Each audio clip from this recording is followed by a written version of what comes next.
No mesmo dia, a Rússia lança um míssil poderoso contra a Ucrânia, que tem um caráter simbólico significativo. Nós temos o governo da Rússia, através do Putin, dizendo que nós estamos diante de uma guerra de caráter global. Se nós observarmos com atenção, nós percebemos sim que a guerra não se restringe à Rússia e à Ucrânia em boa medida.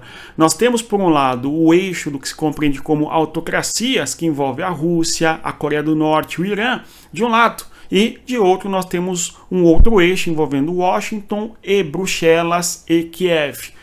Em outras palavras, nós não temos apenas a Ucrânia, nós temos a OTAN, os Estados Unidos e a União Europeia lutando contra o território russo, ao mesmo tempo que nós temos do outro lado, os aliados russos, evidenciando que a Rússia não está sozinha nesta guerra e, portanto, diante deste cenário, não é exagero, conforme muitos interpretam, nós dizermos que existe uma guerra de proporções globais. E o Putin disse isto ontem. Aí nós temos uma foto do poderoso míssil Oreshnik, que foi lançado contra a Ucrânia, conforme nós observamos. E o míssil atingiu o território de Dnipro, conforme nós comentamos também. E nós vemos aí, inclusive, que uma casa foi afetada, inclusive trazendo, infelizmente, ferimentos para os moradores da residência.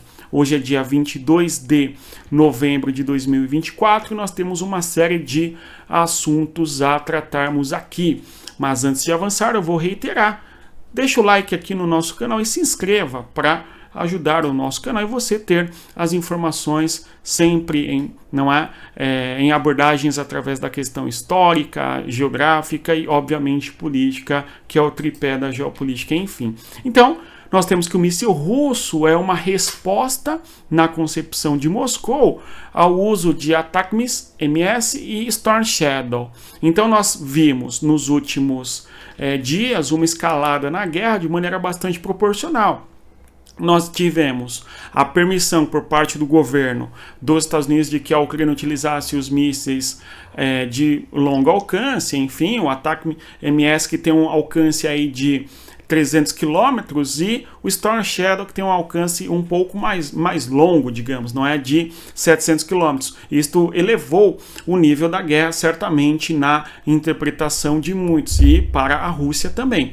É muito curioso que, ao mesmo tempo, o ex-presidente russo, Dmitry Medvedev, afirmou que isso não muda nada, mesmo porque os drones ucranianos atingem já as regiões de Bryansk ou mesmo de Kursk. É verdade, nós temos que desde agosto, quando a Ucrânia faz um empreendimento militar, a invasão militar, enfim, dentro do território de Kursk, nós vimos, sim, a Ucrânia utilizando drones para atacar o território russo, basicamente dia sim, dia não. Inclusive destruindo infraestrutura importante em diversos espaços geográficos do território da Rússia. Mas há uma diferença.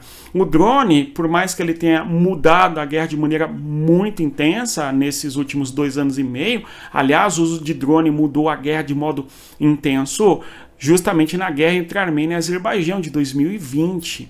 Mas agora na guerra entre Rússia e Ucrânia a gente vê a importância que o drone tem ganho aí no campo de batalha, enfim, mudando muito a lógica da guerra. Enfim, de qualquer maneira nós temos os drones mudando a guerra, conforme nós estamos observando, e na concepção ali do ex-governante da Rússia, o Medvedev, os mísseis não mudam nada. Mudam sim porque o míssil tem um poder destruidor maior e mais significativo. E o sistema de defesa antiaéreo russo tem que ficar alerta, evidentemente, para que esses mísseis não atinjam seus alvos conforme o objetivo de Kiev. Aliás, antes de avançar, eu vou convidar você, mais uma vez, conheça a nossa comunidade geopolítica. O link está na descrição do nosso vídeo, onde nós temos um enfoque na questão geográfica, na questão histórica e na questão política para entender todas as dimensões do poderio da Rússia, dos Estados Unidos, da União Europeia, do Oriente Médio e assim por diante. Venha estudar com a gente. Avançando aqui, nós temos o seguinte. O governo da Ucrânia teria dito que o míssil que a Rússia lançou voo por 15 minutos, é um míssil que sai da atmosfera e depois entra, né, dada aí a sua natureza, certo? E teria demorado um tempo de 15 minutos desde a região de origem até o alvo. Tudo bem? A região de origem nós podemos observar no mapa aqui, logo na sequência. Nós falamos sobre a distância percorrida pelo míssil, conforme vamos observar aqui nesse mapa, aumentando. Nós temos o território de Astrakhan, na Rússia, e o míssil atingiu lá a região de Dnipro, numa distância de pelo menos 1.000 quilômetros, tudo bem? Então, é este o percurso, tá certo? Em distância entre o território ucraniano e o território russo, tá certo? A trajetória do míssil, em boa medida, tudo bem? Embora o míssil não faça esse caminho exatamente por conta da altitude para onde o míssil vai, e depois ele volta na atmosfera, digamos assim, para atingir o seu alvo, tá? Um míssil destrutivo. E aí existe bastante discussões. Inclusive ontem eu comentei no vídeo que é a primeira vez que um míssil de longo intercontinental é utilizado em uma guerra, e ele havia sido testado, enfim, e essa informação gerou algumas discussões de que esse míssil já foi testado, sim, só que testado não com armas nucleares, ok? Ou melhor, utilizado não com armas nucleares, e nem ainda foi usado, mesmo porque o que nós tínhamos ali não eram armas nucleares, mas sim bombas convencionais, digamos. De qualquer maneira, voltando aqui, ó, o projétil, não é? Sobrevoou o espaço por 15 minutos, atingindo o alvo no território ucraniano, segundo informações da Ucrânia. E o próprio Putin havia mencionado que se trata de um míssil regional e não um míssil intercontinental. Então seria um IRBM e não um ICBM. Então tem uma diferença em decorrência do alcance, porque os mísseis intercontinentais, não interregionais, eles têm um alcance de 5, 6 mil quilômetros, certo? E os países que dispõem desse tipo de míssil são a Rússia, os Estados Unidos e também a China. E muito se fala que nenhuma parte da superfície do planeta Terra ficaria como nós podemos dizer, não é, imunes a um ataque com um míssil desse, em decorrência de que esses países e suas posições militares no planeta Terra tenham condições de atingir qualquer ponto da superfície do planeta, enfim. Tá? Então tem essa discussão de que o míssil não foi um míssil intercontinental, mas sim um míssil interregional. Bem, no fundo não muda nada, até porque a capacidade do míssil é de transportar artefatos nucleares, e aí tem a mensagem do Putin, a mensagem da Rússia de que, se for para escalar a guerra, eles estariam dispostos a escalar e poderiam utilizar artefatos nucleares. A bem da verdade, para a minha interpretação, é que a Rússia não só quis trucar, digamos assim, uma vez que a Ucrânia utilizou os mísseis de longo alcance, o Storm Shadow e também o míssil americano ali, o ATACMS, a Rússia quis, de certa maneira, demonstrar que não está para brincadeira, e estabeleceu ali mais uma linha vermelha, tá? É uma interpretação. Tudo bem? É claro, sujeita a controvérsia, evidentemente. Mas a Rússia precisava dar alguma resposta. E a resposta foi: não, nós vamos utilizar um míssil. E esse míssil, na minha interpretação, serve como um alerta de que a Rússia estaria disposta a utilizar esses mísseis, sim, contra a Ucrânia. Tá certo? Agora, a mensagem da Rússia vai um pouco além disso. Segundo o governo de Moscou, eles atingiriam qualquer parte do território da Europa, sobretudo os países aliados da Ucrânia, em especial os países da OTAN. Tudo bem? A Rússia vai fazer isso? Não parece no atual cenário, tudo bem? Mas a promessa ela tem sido reiterada muitas vezes de que a Rússia atingiria sim alvos de aliados da Ucrânia. Isto significa aliados, não é? Países da OTAN e assim por diante, tá? É uma guerra que infelizmente está escalando, tudo bem? Nós temos aí também que a Rússia pode atacar os países ocidentais, na mensagem do Putin. Outra informação importante que nós temos que ter clareza nesse contexto é o Pentágono. O Pentágono chegou a afirmar que, né, a Rússia avisou ao Pentágono de que eles iriam jogar o míssil no território da Ucrânia. Vejamos aí o que disse a porta-voz do Pentágono. Vejamos. Trying to remember some of the order. Thanks, Lita. So, trying to remember some of the order of your questions. So, I can confirm that Russia did launch an experimental intermediate range ballistic missile. This IRBM was based on Russia's RS-26 Rubezh intercontinental ballistic missile model. In terms of notifications to the United States was pre-notified briefly before the launch through nuclear risk reduction channels. For more, I'd refer you to state on that. I think your third question was on our reaction to Putin's. Então, conforme nós vemos ela dizendo, o território dos Estados Unidos, no caso, foi avisado de que haveria este ataque, e o ataque veio justamente com o objetivo de reduzir a tensão, em especial no que se refere à questão nuclear, conforme fica claro aí, segundo o Pentágono vai dizer, ok? Numa coletiva de imprensa ali, e ela deixando claro a informação de que se trata de um míssil não continental, intercontinental, mas regional, conforme nós mencionamos, tudo bem? Então, essa informação aí, o Pentágono trazendo pra gente, certo? Agora, segundo a Rússia, esse míssil ali, o Oreshnik, poderia atingir qualquer país da OTAN, conforme diz um dos generais da Rússia. Vamos observar o que ele disse aqui nesse outro vídeo, vejamos. С гиперзвуковым ракетным комплексом, с гиперзвуковыми блоками возможно поражать различные цели, от одиночных до площадных, а также высокозащищенных с высокой эффективностью. Исходя из поставленных задач и дальности действий данного оружия, оно может поражать цели на всей территории Европы. Необходимо наладить серийное производство. Будем считать, что решение по серийному производству этой системы принято. Então, na sequência, o Putin fala também ao general russo justamente que os mísseis, no caso russos, podem atingir qualquer alvo no território da Europa, ok? Inclusive os mais protegidos, tá?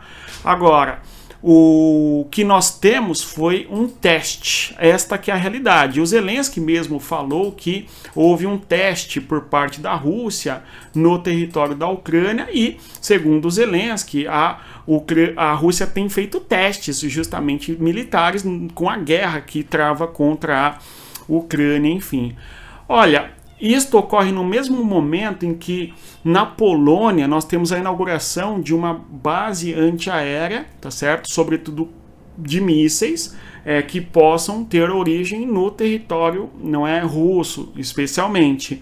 E justamente os testes eventuais por parte da Rússia são importantes, tá certo? Por sua vez, à medida que ontem foi feito esse ataque, os Estados Unidos foram notificados através do Pentágono, enfim, conforme nós vimos a informação. Certamente, por outro lado, existe um mapeamento da qualidade do míssil, de onde ele foi lançado, qual o trajeto que fez, qual sistema de defesa antiaéreo pode ser utilizado para abater esse tipo de míssil e coisa do gênero, não é? Então existe um mapeamento de parte a parte e uma escalada de guerra e de tensões, enfim, e o próprio Putin vai falar sobre o uso do míssil, conforme nós podemos observar aqui, não é? E para o Putin ele estaria satisfeito pelo que ocorreu, pelo teste que teria sido bem sucedido. Просил организовать нашу встречу сегодня почти с единственной целью, чтобы поблагодарить вас, сказать вам спасибо за результаты вашей работы. Вас и всех разработчиков системы «Орешник», все научные, производственные, трудовые коллективы, участвовавшие в ее создании, имею в виду и всю кооперацию. А это, как известно, конструкторы, ученые, инженеры, рабочие, которые разрабатывали гиперзвуковые технологии и рассчитывали баллистику, осваивали выпуск новейших материалов, систем управления, микроэлектроники и так далее и тому подобное. Достигнутые результаты и скорость разработки новой системы действительно вызывают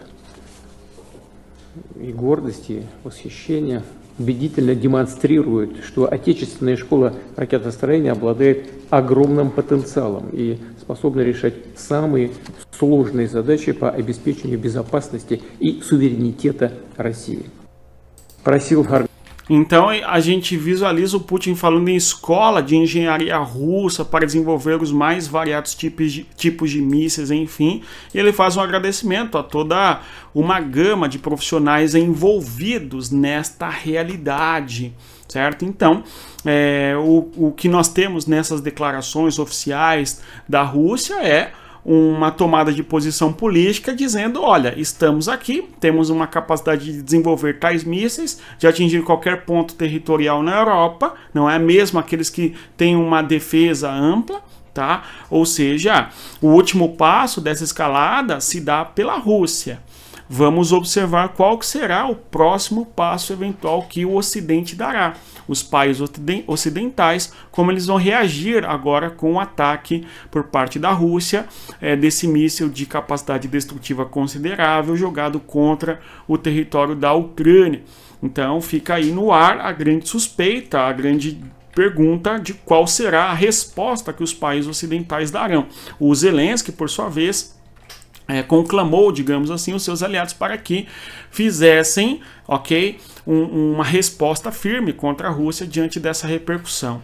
Nós temos aqui na sequência os mapas que vão mostrar para nós justamente as regiões de origem dos ataques contra a Ucrânia. Tá? Nós tivemos aí de Astrakhan, conforme nós falamos, esse míssil de interregional, certo? Também ali um míssil de cruzeiro de Volgogrado, então contra Dnipro. Então houve uma coordenação de ataques por parte da Rússia contra a Ucrânia e também da região, não é um míssil balístico Kinjal, do território de Tambov. Então, de 3 pontos territoriais geográficos distintos, a Rússia lançou mísseis contra o território da Ucrânia. Notem vocês aqui neste mapa, eu quero que nós observemos e percebamos uma coisa muito importante. Claro, o mundo no mapa, a compreensão da geopolítica a partir da cartografia. Vamos agora observar qual que é o limite de alcance dos mísseis dos Estados Unidos pela Ucrânia, tá certo? Quais são os limites, de alcance da Ucrânia contra a Rússia, para percebermos o detalhe curioso e qual que seria uma mensagem da Rússia com estes ataques de ontem. Vejam vocês aqui o seguinte: quando nós temos o território russo e ucraniano, vamos observar que o limite de alcance dos mísseis ataque MS seria mais ou menos aqui, ó. Então, nesta região geográfica, nós temos uma distância de 300 quilômetros do território de fronteira internacional da Ucrânia em relação à Rússia. Então, dentro do território de Briansk, de Kursk, parte do território de Oriol, de Lipetsk, o território aqui, ó, de Ster, Oskol, Voronezh, tudo bem? Belgorod, tá certo? Bem como também Rostov. Tá claro? Nós temos a região de Krasnodar aqui próximo, inclusive. Estas regiões estariam, então, sob o alcance dos mísseis, no caso, os ataque MS, tá? 300 quilômetros. Agora, se nós observarmos, o ataque russo contra a Ucrânia excedeu esta distância. Ou seja, se a Ucrânia vai utilizar mísseis de longo alcance contra o território russo, atingindo sobretudo a fronteira, a Rússia tem condições de utilizar mísseis de longa distância, contra o território do interior da Ucrânia, tá certo? E deixando bem claro que utilizar um míssil de regional e não um míssil intercontinental. Isto é simbólico na minha interpretação, sem dúvida. Tudo bem? Porque as distâncias percorridas foram, notem vocês, 1.000 quilômetros para atingir Dnipro, tá certo? Agora, esse sistema poderia ser instalado, sei lá, mais próximo da Ucrânia, tá? E aí atravessaria o território da Ucrânia e teria condições de atingir até a Polônia, ok? 1.000 quilômetros, tá certo? Desde o território da Rússia até a Polônia, por exemplo, tudo bem? E toda a gama de países limítrofes e fronteiriços com a Ucrânia, tá certo? A Romênia, Moldávia, enfim. Só para dar um exemplo, tá?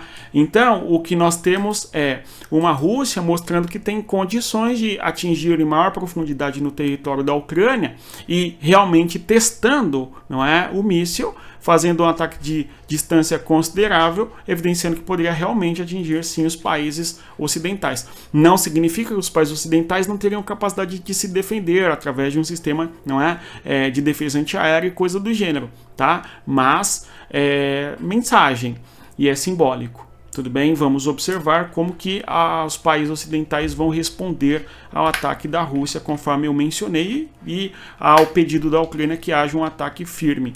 Agora, nós temos duas coisas ainda aqui.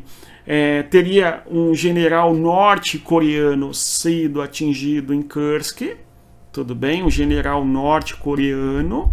As informações precisam ainda ser melhor trabalhadas para vermos se realmente faz sentido, se é verdade, tudo bem?